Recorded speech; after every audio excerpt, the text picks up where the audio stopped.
Jeg vil kort demonstrere, hvordan man kan tjekke billeders ægthed. Til formålet bruger jeg Google Chrome, Google Billedsøgninger til nye. Her har jeg fundet en interessant profil på escortguide.dk. For at tjekke billedets ægthed trækker jeg det over i fanbladet med Google Billedsøgning. Google finder nu andre internetsider med billedet, og kommer med et bud på modellens navn. Som det fremgår af billedsøgning er billedet af en kendt amerikansk model. Umiddelbart er det derfor usandsynligt, at pigen på billedet står bag annoncen. Jeg vil nu prøve at lave den samme billedsøgning ved hjælp af Tineo.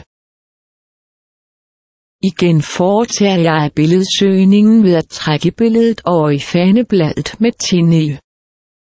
Lidt overraskende finder Tineo ikke billedet på andre sider. Havde Tineo fundet billedet på andre sider, ville de være vist nedenfor. Nu prøver jeg at lave søgningen på en annonce, der ikke bruger falske billeder. Igen trækker jeg billedet over i fanen med Google Billedsøgning. Som det ses finder Google denne gang det samme billede på en række annoncer for samme pige, men finder ikke billedet på pornosider. Det indikerer, at billedet sandsynligvis er ægte. Jeg laver nu den samme søgning ved hjælp af Tineo. Igen trækker jeg billedet over i fanen. Som det ses finder Tineo, heller ikke i dette tilfælde, nogen hits.